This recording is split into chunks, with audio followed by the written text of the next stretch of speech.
शिक्षण मंत्री धर्मेंद्र प्रधान यांच्या राजीनाम्याच्या मागणीसाठी सुरू असलेलं सोनम वांगचुक यांचं उपोषण अखेर 26व्या दिवशी सुटलंय। केंद्रीय मंत्री जे पी नड्डा आणि जितेंद्र सिंह यांची रुग्णालयात जाऊन वांगचुक यांची भेट घेतली आणि त्यांचं उपोषण सोडवलं। पण वांगचुक यांनी उपोषण सोडल्यानंतरही कॉक्रोच जनता पार्टी जंतर मंतरवर आपल्या भूमिकेवर ठाम आहे।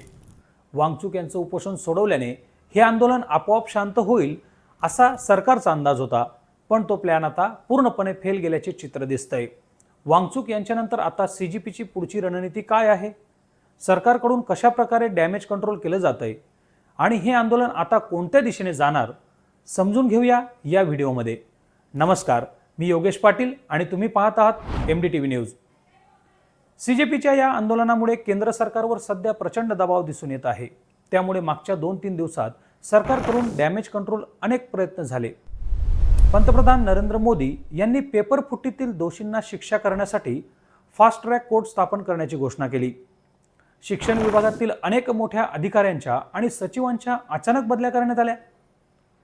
पंतप्रधानांनी उशिरा व्हिडिओ जारी करून दोषींना सोडणार नाही आणि यासाठी नवीन कायदा आणणार असल्याचं जाहीर केलं आहे।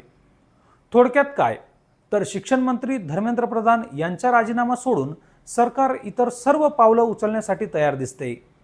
सीजेपीचे मुख्य प्रवक्ते आणि संस्थापक अभिजित दिपके यांनी स्पष्ट केलंय की सोनम वांगचुक यांनी आमच्यासाठी 26 दिवस संघर्ष केला आहे। तो संघर्ष आणि विद्यार्थ्यांनी खाल्लेल्या लाठ्या आम्ही वाया जाऊ देणार नाही। जोपर्यंत शिक्षण मंत्री धर्मेंद्र प्रधान यांचा राजीनामा देत नाहीत तोपर्यंत जंतर मंतरवरील आंदोलन सुरूच राहील। अभिजित दिपके यांनी सरकारला थेट इशारा देत म्हटलंय की आम्हाला अटक करण्याची चूक करू नका। आधीच सोनम वांगचुक यांना हटवून आणि विद्यार्थ्यांवर लाठीचार्ज करून सरकारने 2 मोठ्या चुका केल्या आहेत। आता अटक केल्यास हे आंदोलन देशभर अधिक तीव्र होईल। मुळात या आंदोलनाची सुरुवात अभिजित दिपके आणि सीजेपीने देशभरातील शहरात आंदोलने करून केली होती। नंतर वांगचुक त्यात सहभागी झाले। सरकारने वांगचुक यांचं उपोषण सोडवण्यात ताकद घालवली, पण मुख्य आंदोलकांशी थेट चर्चा न केल्यामुळे सरकारचा अंदाज चुकला।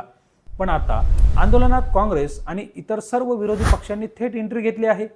त्यामुळे संसदेत पावसाळी अधिवेशन ठप्प झाले असून सरकारचे इतर महत्त्वाचे विधायकांचे प्लॅनिंगही अडचणीत आले आहे।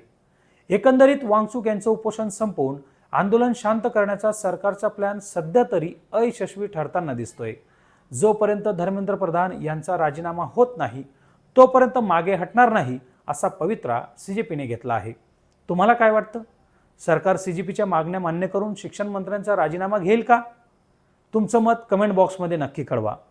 व्हिडिओ आवडला असेल तर लाईक करा, शेअर करा आणि चॅनलला सबस्क्राईब करायला विसरू नका। धन्यवाद।